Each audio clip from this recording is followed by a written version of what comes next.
Good morning to all our participants and dear student. I am Sanjay Singh. Today we are going to take English subject of Standard 6. Now I am sharing my screen.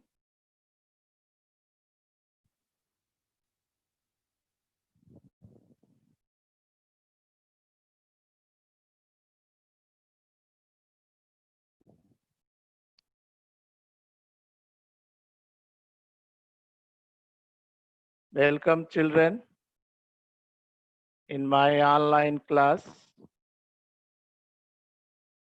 Today we are going to take lesson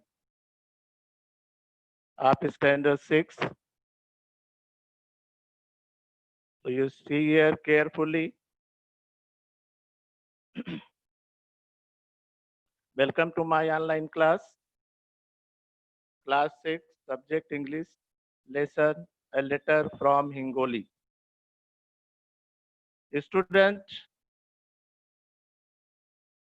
today we are going to read a lesson named A Letter from Hingoli.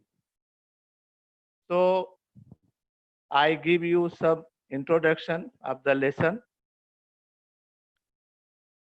A lesson named A Letter from Hingoli.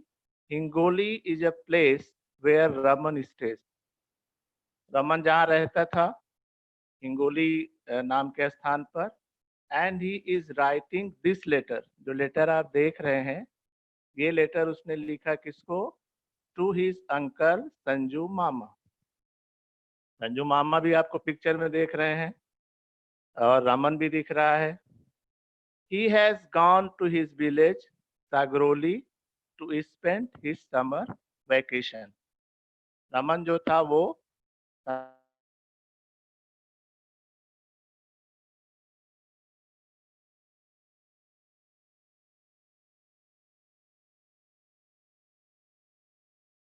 Sanju अपनी गर्मी की छुट्टियां interesting चीज की जो आपको आगे दिखेगा अगली स्लाइड में.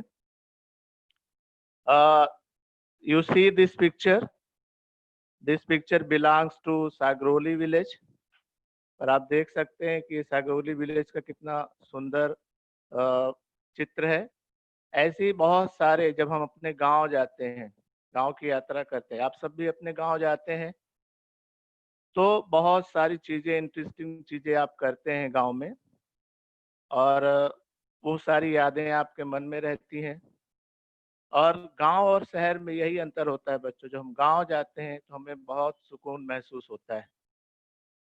तो उसने बहुत सारे समय वहाँ बिताए एट सागरोली में. ही enjoyed swimming, playing with his cousin and buffalo riding and going through Balaghat hills.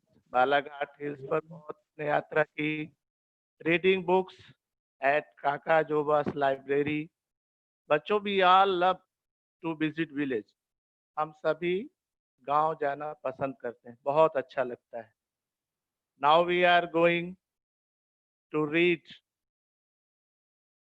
The lesson. Please you listen carefully and try to recognize new words or hard words. Now I read. My dear Sanju Mama, Hingoli 9 जून 2015 को ये letter लिखा गया बच्चों.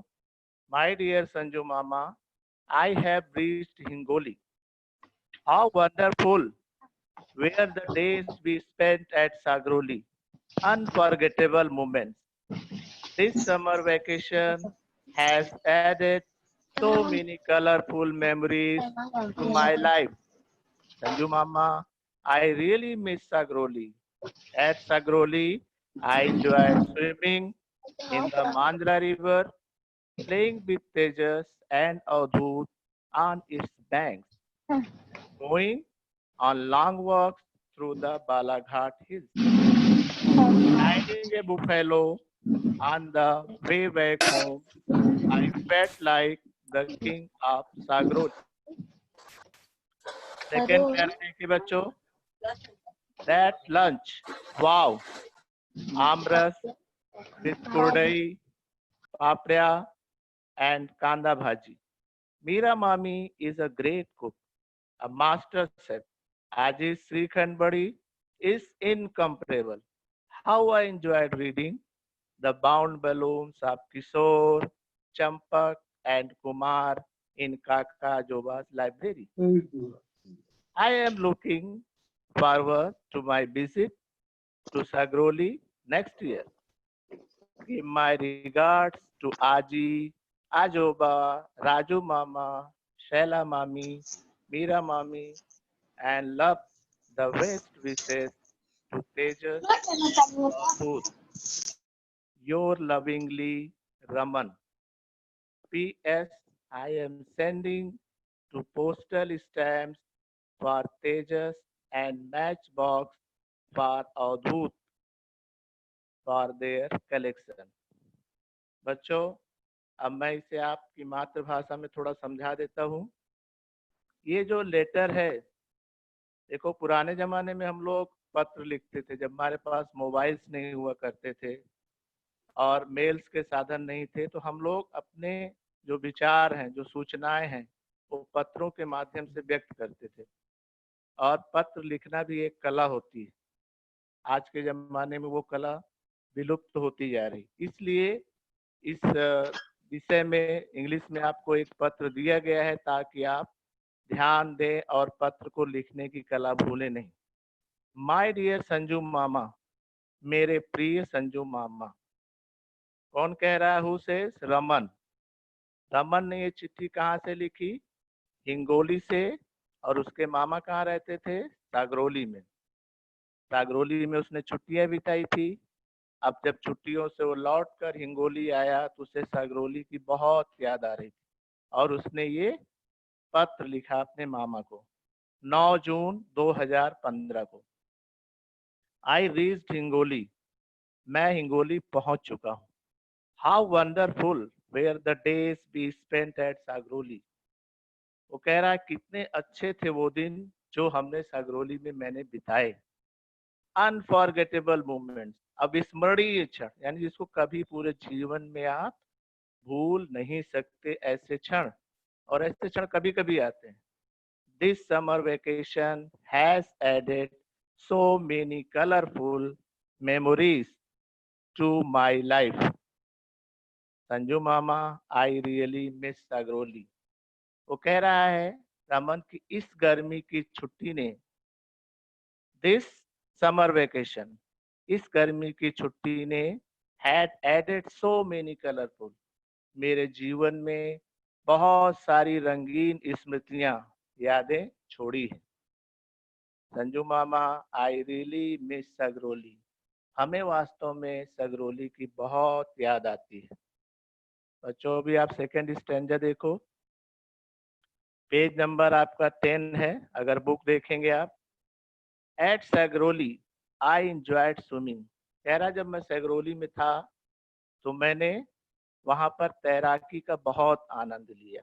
इन the Manjra river, मांजरा नाम की एक नदी थी बच्चों सागरोली में, जहां उसने तैराकी का बहुत आनंद लिया।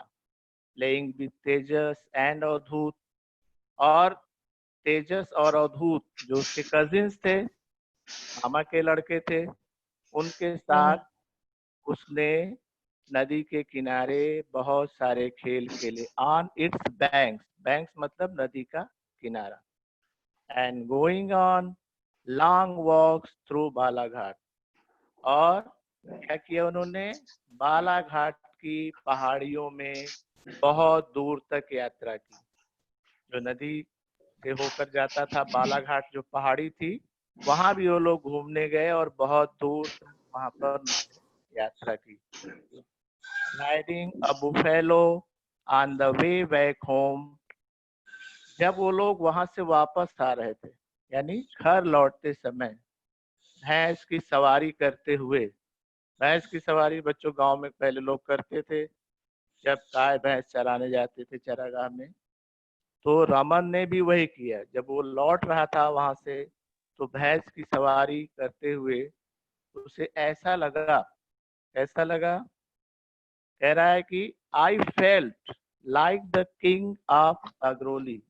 उसे ऐसा लगा जैसे सागरोली का राजा हूँ। उसे इतना मजा आया बच्चों। समझ रहे हो कि नहीं? Yes sir. सर आपका आवाज प्रॉपरली नहीं आ रहा है। Hello.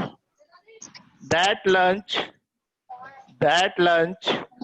Wow, that lunch wow, दोपहर का भोजन वाह।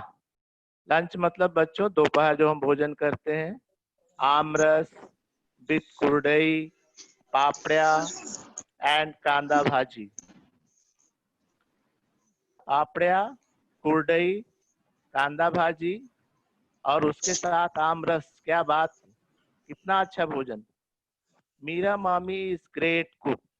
मीरा मामी बहुत अच्छा खाना पकाती थी, अ मास्टर शेफ। आजी श्रीखंड वड़ी इज इनकम्परेबल। कह रहा जो आजी थी, दादी, उनकी जो वड़ी थी वो तो बेजोड़ थी। उसकी कल्पना भी हम नहीं कर सकते, किसी के साथ तुलना भी नहीं कर सकते श्रीखंड बड़ी की। इतना अच्छा वो बनाती थी। How I enjoyed reading the bound balloons of Kishore, Champak and Kumar in काका अजोबा's library। कह रहा है कि चाचा दादा के पुस्तकालय में मैं किशोर, चंपक तथा कुमार के साथ जो बनाए गए खंड थे अलग अलग, वो किताबें पढ़ने में मुझे बहुत खुशी मिली। I am looking forward to my visit to Sagroli next year। Raman कह रहा है अगले वर्ष होने वाली सगरोली की यात्रा की मैं राह देख रहा हूँ। लास्ट पैरा है बच्चों, देखो। गिव माई रिगार्ड्स टू आजी, आजोबा, राजू मामा, Shaila mami, Meera mami and love and best wishes to Tejas and Avdhoot. दादी जी, दादाजी, राजू मामा, शैला मामी, मीरा मामी को मेरा नमस्कार। और क्या कह रहा है? And love and best wishes to Tejas and Avdhoot. Tejas और अवधूत को स्नेह युक्त शुभेच्छा। बच्चों जब हम पत्र लिखते हैं तो शुरुआत हमारी हमेशा डेट और प्लेस से होती है, जो आप देख रहे हैं राइट साइड में लिखा गया है।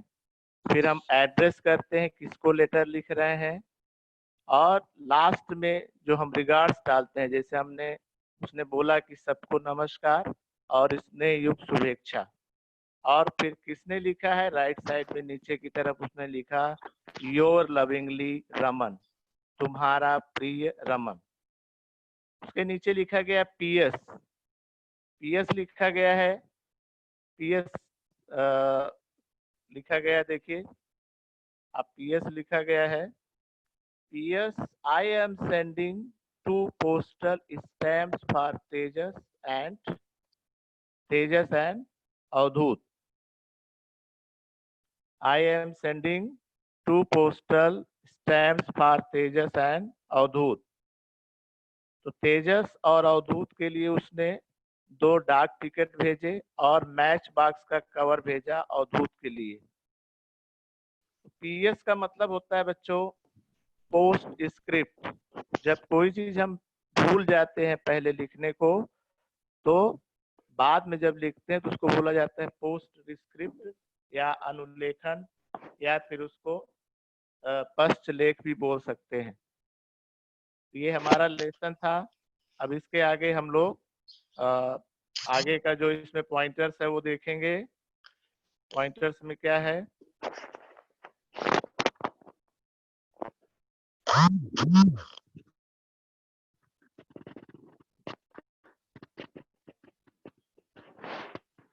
बच्चों देखो कुछ न्यू वर्ड्स है, new words of the lesson. Wonderful, wonderful यहाँ दिए गए, आप देख सकते हैं। वंडरफुल, वंडरफुल आपको दिख रहा है? हाँ।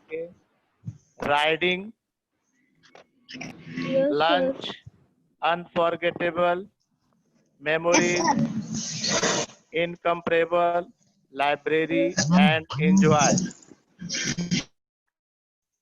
Yes, sir. तो अब आप आगे देखिए, इनके मीनिंग्स भी आपको दिखेंगे यहाँ पर। वंडरफुल मतलब क्या होता है बच्चों? वंडरफुल का मीनिंग बताओ, कोई जानता है?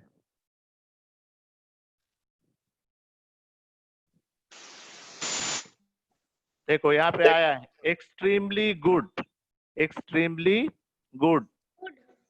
नेक्स्ट है riding, to sit on something and travel along, यानी किसी चीज पर बैठकर बहुत दूर तक यात्रा करना। उसके बाद लंच है, जो आप जानते हैं, मिड डे मील, जो स्कूल में भी मिलता है आपको। फिर अनफॉरगेटेबल, इम्पॉसिबल टू फॉरगेट, ऐसी चीज जो कभी भूली नहीं जाए। मेमोरीज यानी यादें, आपको मालूम है, टू एक्ट ऑफ रिमेम्बरिंग, जो स्मृतियां होती हैं, यादें होती हैं। इनकम्परेबल, इनकम्परेबल which can not be compared with anything, जिस चीज की तुलना किसी से न की जा सके। जैसे दादी का श्रीखंड बड़ी था, उसकी तुलना हम किसी से नहीं कर सकते थे।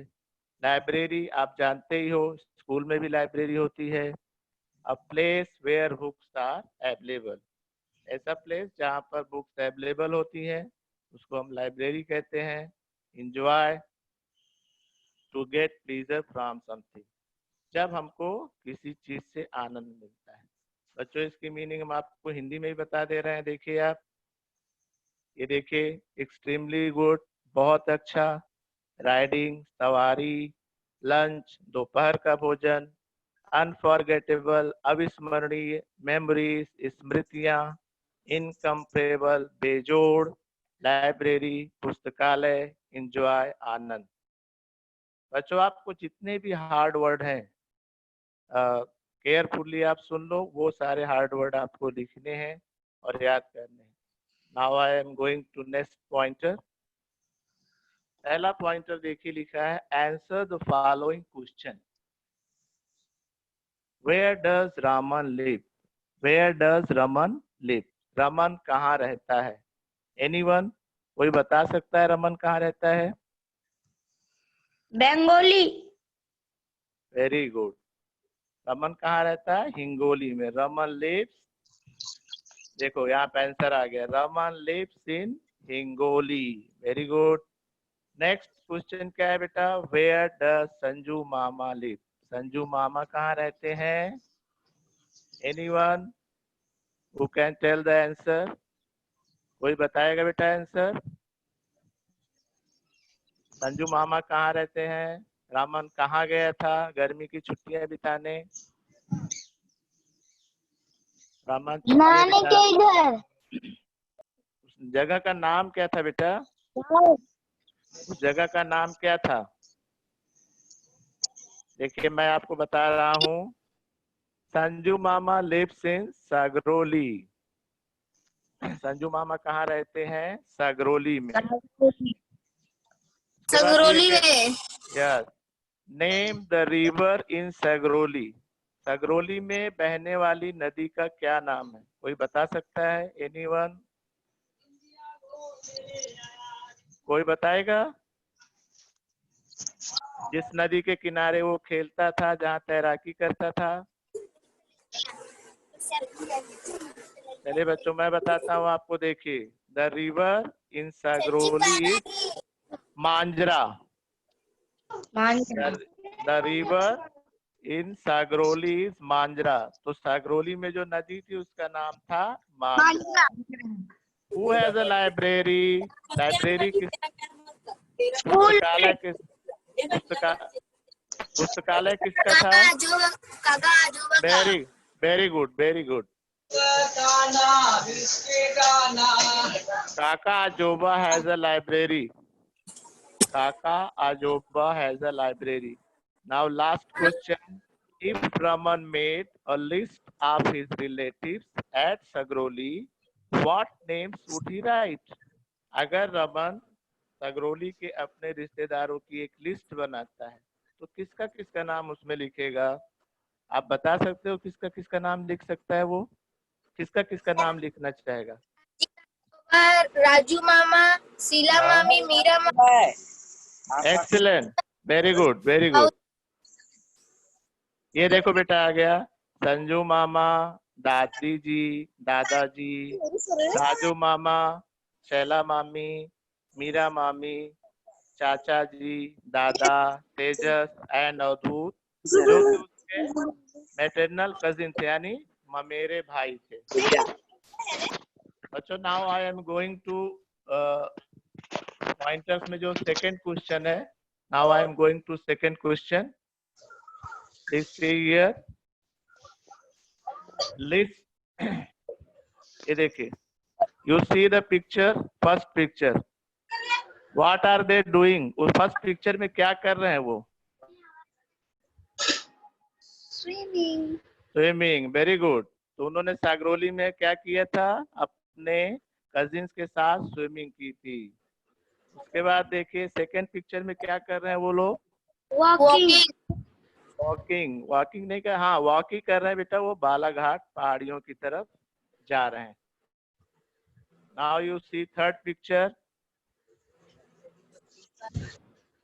रामन क्या कर रहे हैं? बैठ के घर जा रहा है।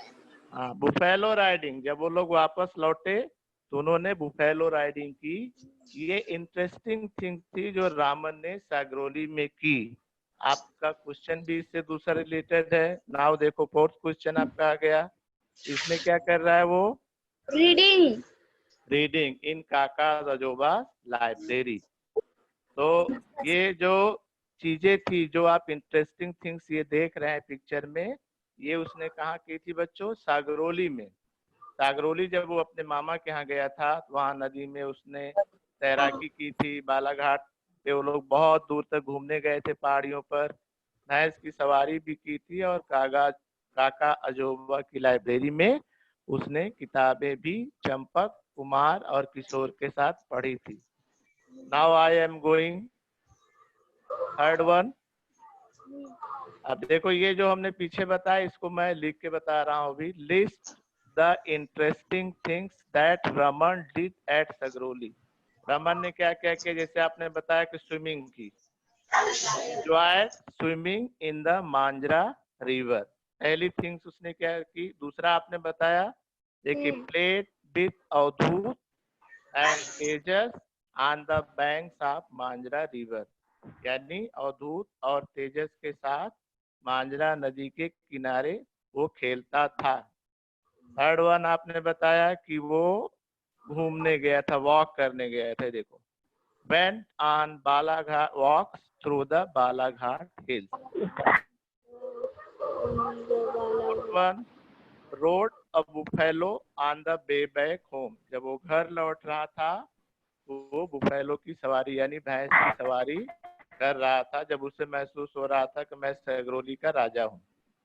नेक्स्ट देखो, read the bound volumes of Kishore, Champak and Kumar, यानी उसमें पुस्तकालय में एक जो बंद खंड थे उसको किशोर, चंपक और कुमार के साथ पढ़ा। बच्चों आपने लेसन सुना है, लेसन को देखा है, तो किताब आप देखिए, उसमें से जो चीजें मिलती है मैं आपको आगे बता रहा हूँ। Now I am going to pointers 4। आप देखिए पॉइंटर्स 4 में क्या है? Spot the exclamation in the letter and copy the sentence. Exclamation, वहां पे देखिए बच्चों साइन बना हुआ है एक्सक्लेमेशन का। एक्सक्लेमेशन क्या होता है मैं बता रहा हूँ आपको।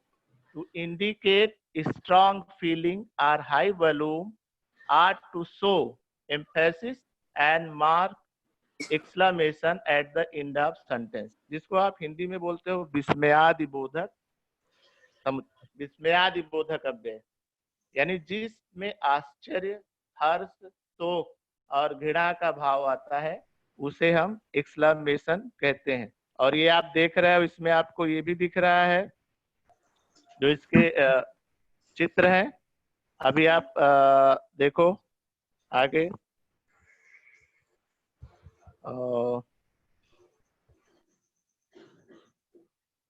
आगे आप देखो, मैं दिखा रहा हूँ आपको, ये थोड़ा बैक हो गया है। हाँ, एक्सक्लेमेशन देखो आप, एक्सक्लेमेशन सेंटेंस आपको कॉपी करने हैं कहाँ से? अपनी बुक से, जो आपने लेटर पढ़ा उसमें कौन कौन से सेंटेंस हैं जो एक्सक्लेमेशन में हैं। ये देखिए आपके सामने आ गया, how wonderful were the days we spent at Sagroli. यहाँ पे देखिए एक्सक्लेमेशन साइन है अंत में। अनफॉरगेटेबल मोमेंट्स, इसको बोलने का थोड़ा आपको हाई टून से बोलना पड़ेगा, स्ट्रॉन्ग फीलिंग पे। Wow, at lunch, unforgettable moments, how wonderful were the days we spent at Sagroli. तो इस तरह के सेंटेंस जब बहुत ज्यादा उत्साहित होते हैं, जैसे हम जीत जाते हैं, बोलते हैं हुर्र है, वाओ, तो इस तरह के जब हम फ्रेजेस या सेंटेंस बोलते हैं तो उसे हम एक्सक्लेमेटरी सेंटेंस कहते हैं। तो इसमें कितनी ये आपको कॉपी करना था। How wonderful were the days we spent at Sagroli, unforgettable moments, that lunch, wow, how I enjoyed the reading, the bound balloons of Kishore, Champak and Kumar, Takajoba's library। तो ये बच्चों आपका फोर्थ पॉइंटर था। Now I am going to fifth pointer. आप देखिए, find and copy the non English word in the letter. आपने letter जो पढ़ा उसमें जो हिंदी के शब्द थे, इंग्लिश के शब्द नहीं थे, उनको आप बता सकते हैं कौन कौन से थे बच्चों? एनीवन? हिंदी के जो शब्द आए हैं, हिंदी के जो नाम आए हैं इंग्लिश को छोड़ के, कोई बता सकता है? बहुत सारे नाम आए बच्चों इंग्लिश के अलावा हिंदी के।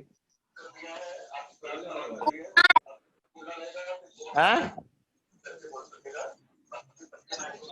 चलो मैं आपको बताता हूँ। देखिए, मांजरा, तेजस, अवधूत, बालाघाट, सागरोली, आमरस, कुरडई, पापड़िया, कांदा भाजी, मीरा मामी, आजी, श्रीखंड बड़ी, किशोर, चंपक, आजोबा, काका जोबा, राजू मामा, शैला मामी, ये सारे नाम नॉन इंग्लिश हैं बच्चों। इसमें से बहुत सारे नाम भी हैं जिसको आप छोड़ सकते हैं, लेकिन आपको लिखने के लिए जितने भी नॉन इंग्लिश वर्ड हैं वो आपको लेसन से ढूंढ के लिखने हैं। और इसी तरह आप जब दूसरा लेसन पढ़ेंगे, कोई भी लेसन आगे का, तो उसमें जो नॉन इंग्लिश वर्ड होंगे उनको आप ढूंढ के लिखेंगे। तो ये फोर्थ पॉइंटर था बच्चों, जहाँ पे हमको फोर्थ का ए पॉइंटर था, find and copy the non English word in the letter. Now I am going to second B पर देखिए, make the list of your favourite food dishes, how many of the words are in English. अब यहाँ पे क्या पूछा है कि आपकी जो प्रिय खाने की चीजें हैं आपके फूड भोजन में या डिशेस में, उनको आपको लिखना है, देखना, और इसमें कितने कौन कौन से ऐसे हैं जो इंग्लिश के हैं। तो आप बता सकते हैं पढ़ के इसमें से कौन सी चीजें जो इंग्लिश वर्ड्स में आ रही हैं? पिज्जा, और very good, sandwich, very good. Puran puri, नहीं, पूरन पूरी बेटा इंग्लिश नहीं है। Burger, burger, very good. Dosa भी इंग्लिश नहीं बोल सकते उसको। सैंडविच, हाँ, सैंडविच, वेरी गुड। तो ये देखिए, इसमें आपके बहुत सारे डिशेज हो सकते हैं, फूड्स हो सकते हैं जो आप रोज खाते हैं, उनको आप अलग अलग लिख सकते हैं, नॉन इंग्लिश और हिंदी। इनको हम मोस्टली जो हमारे डिशेज हैं इनको मोस्टली इंग्लिश में भी हम यही बोलते हैं। पूरन पोली को कोई इंग्लिश में कुछ दूसरा नहीं बोलता, बड़ा पाव को बड़ा पाव ही बोलते हैं लोग। तो इस तरह से नॉन इंग्लिश और हिंदी वर्ड्स को हम अलग कर सकते हैं बच्चों। Now I am going to next slide. आप देखिए, पॉइंटर्स फोर्स का सी क्वेश्चन जो है, list of your favourite book stories, how many names are in English. बच्चों, आप बहुत सारी कहानियां पढ़ते हैं बहुत सारी किताबें पढ़ते हैं और उन किताबों के नाम अलग अलग होते हैं। कुछ मदर टंग में होते हैं, कुछ इंग्लिश में होते हैं और कुछ और दूसरी भाषाओं में होते हैं। तब यहाँ आप देखिए इसमें कौन कौन से नेम इंग्लिश के हैं और कौन से आपके हिंदी में हैं।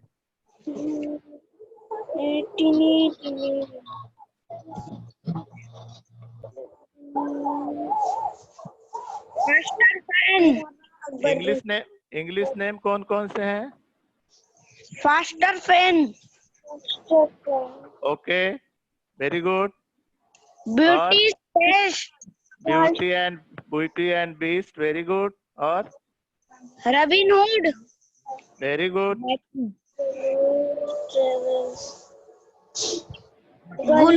ट्रैवल, हाँ हाँ, गुलिवर ट्रेवल से भी है, Sinbad the seller.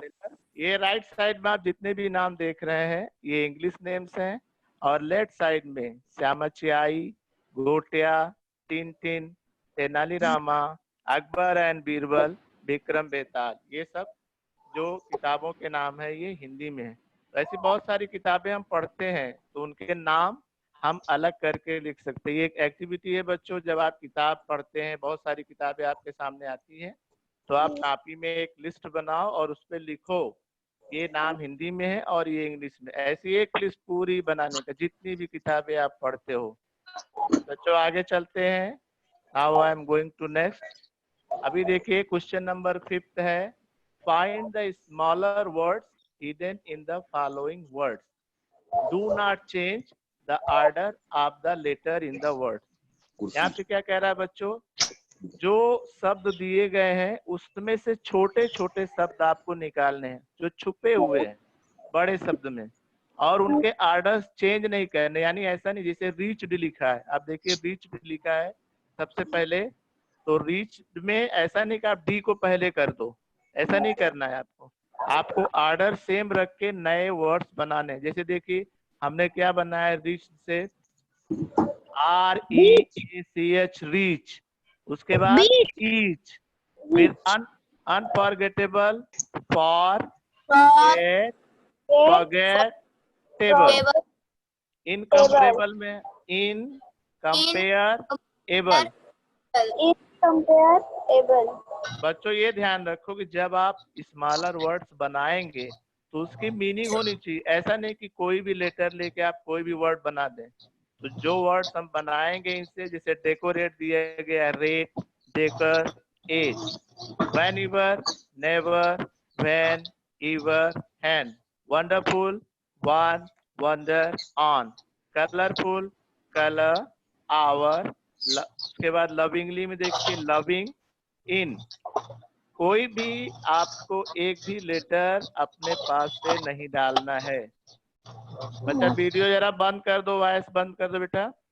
Major, me, sure, knowledge, no, now, edge, out. तो कहने का मतलब ये है बच्चों कि जब आपको कोई बड़े वर्ड्स मिलते हैं जो 4 लेटर, 5 लेटर या 8 लेटर के हों, तो उसमें से आपको छोटे छोटे छोटे जो छुपे हुए हिडन वर्ड्स हैं उनको बनाने, लेकिन केयरफुल, आपको उनका क्रम नहीं बदलना है, जैसे लिखा उसी क्रम में लिखेंगे, और जो वर्ड्स आप बनाएंगे वो मीनिंगफुल होने चाहिए। नाउ सेकेंड, आइए देखिए आगे चलते हैं। अब दिया है ordinal number. What is the ordinal number? Ordinal number क्या होता है बच्चों? आपने इसको लेसन को शायद पढ़ा भी होगा। ऑर्डिनल नंबर का मतलब होता है क्रम सूचक संख्या। A number that tells the position of something in list, such as first, second, third.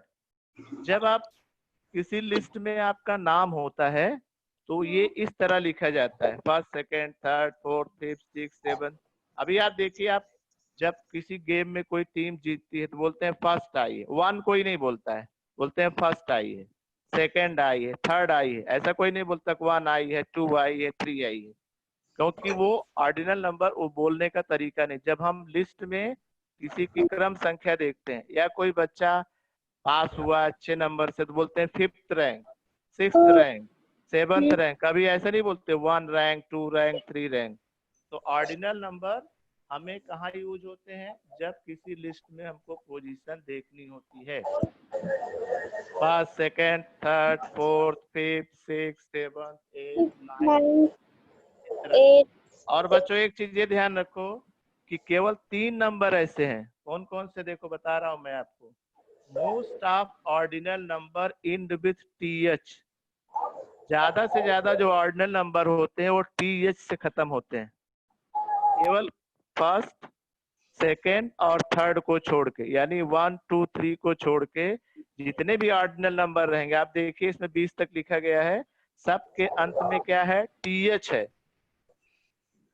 4, 5, 6, 7, 8, 9, 10, 11, 12, 13, 14, 15। इसी तरह आप चलेंगे आगे 20, 30, 40, 50, 100। तो केवल फर्स्ट, सेकेंड और थर्ड को छोड़ देंगे तो आपको कोई दिक्कत नहीं है। सारे नंबर्स में आप टीएच लगा के ऑर्डिनल नंबर बना सकते हैं। यानी आपको सोचना नहीं कैसे बनेगा, केवल 1, 2 और 3, यानी 1, 2 और 3 में 1 का फर्स्ट, 2 का सेकेंड और 3 का थर्ड, बाकी में सब आपको टीएच लगाते हुए ऑर्डिनल नंबर आपके बन जाएंगे। ओके बच्चों, अंडरस्टैंड? समझ में आया आपको? हाँ यस सर। आगे देखो बेटा, पॉइंटर 7 है। क्या कहा है पॉइंटर 7 में? देखो, Raman is writing letter to different people, help him the appropriate expression for each other. Raman अपने अलग अलग लोगों को पत्र लिख रहा है। अभी तो उसने मामा को लिखा था, लेकिन अब अलग अलग लोगों को पत्र लिख रहा है, तो सबको अलग अलग से कैसे एड्रेस करेगा? अभी मैं अपने छोटे भाई को पत्र लिखूंगा तो उसको अलग एड्रेस करूंगा, हेडमास्टर को लिखूंगा तो अलग एड्रेस करूंगा, मामा को लिखूंगा तो अलग एड्रेस करूंगा। तो यहाँ पे कुछ दिखाया गया आपको, देखिए कैसे करना है। लेटर इज एड्रेस टू, पहले कॉलम में देखिए आप, पहले कॉलम में फादर, फादर को जब लेटर लिखेंगे तो दूसरे कॉलम में देखिए क्या लिखा है, बिगैन विथ। आप लिख सकते हैं dearest daddy, my dear daddy, ऐसा कुछ भी लिख सकते हैं। और लास्ट में जो लिखेंगे योर डॉटर, योर सन या योर लव, और रिगार्ड में क्या देंगे, साइन ऑफ विथ में लव एंड वार्म रिगार्ड। तो जिसको जिसको लेटर लिखेंगे बेटा, सबको अलग अलग तरीके से एड्रेस करेंगे। दूसरा देखो क्या दिया है, यंगर ब्रदर, यानी अगर आपसे कोई छोटा भाई है तो क्या करेंगे, उसको लिखेंगे माय डियर ब्रदर। और पीछे क्या लिखेंगे, your only sister, take care, उसका जो रिगार्ड्स होगा साइन ऑफ विथ होगा टेक केयर। अगर किसी फ्रेंड्स को लिख रहे हैं, थर्ड वन देखो बेटा, हाय फ्रेंड, योर लविंग, यानी नीचे लिखेंगे your loving, see you soon, फिर से मिलते हैं बाद में। अगर बॉस को लिख रहे हैं, कोई हमारा मालिक है जहां हम काम करते हैं, तो वहां क्या लिखेंगे, madam sir. Last line yours faithfully, फिर थैंक यू। फिफ्थ में देखो मैनेजर, अगर बैंक का मैनेजर है तो क्या लिखेंगे, to the manager your sincerely regards. अगर किसी नेबर को, अपने पड़ोसी को लिखते हैं तो डियर, उनका नाम मिस्टर, कोई भी नाम जो होगा, mister Atul, mister Ram. Your loving neighbour, यानी आपका प्रिय पड़ोसी, लॉट्स ऑफ लव, बहुत सारा प्यार। तो बच्चों ये ध्यान रखो कि जब हम पत्र लिखते हैं तो अलग अलग लोगों को लिखते समय अलग अलग तरह से एड्रेस करेंगे, एक तरह से सबको एड्रेस नहीं करते। छोटे को, बड़े को, बॉस को, स्कूल के टीचर्स को, सबको अलग अलग एड्रेस करेंगे। अब बेटा देखो, अभी आगे चलते हैं हम लोग। In how many ways you can translate the following words into your mother tongue with the different translation. यहाँ पे देखो बच्चों 5 वर्ड्स दिए गए हैं, uncle, aunt, grandfather, grandmother, cousin. इनकी हमें हिंदी मीनिंग मदर टंग बतानी है। तो अंकल की मीनिंग क्या होगी, कोई बता सकता है अंकल की मदर टंग में मीनिंग क्या होगी? बोलो बेटा। और क्या बोल सकते हैं अंकल, और किसको बोलते हैं बेटा?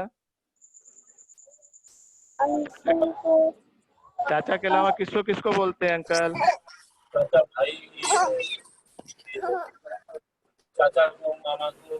देखो बेटा ये आया चाचा, काका, मामा। हिंदी में अगर हम अलग अलग बोलते हैं तो इंग्लिश में एक ही वर्ड्स आता है अंकल। आंट किसको बोलते हैं? अरे आंटी बोलते हो ना, आंटी किसको बोलते हो?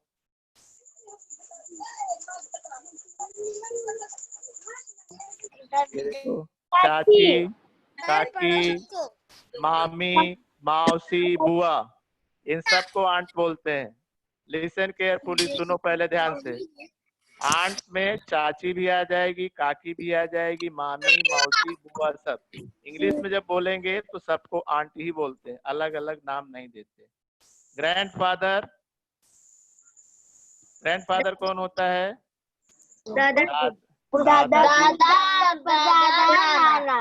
नाना जी और परदादा। ग्रैंड मदर में भी दादी माँ, नानी जी, परदादी। फिर कजिन में आ जाइए, चचेरा भाई, ममेरा भाई, मौसेरा भाई, फुफेरा भाई, चचेरी बहन, ममेरी बहन, मेरी बहन, मौसेरी बहन, फुफेरी बहन। ये सब कजिन्स में आ जाएंगे। तो इंग्लिश में एक ही नाम से बुलाते हैं, हिंदी में उसके अलग नाम।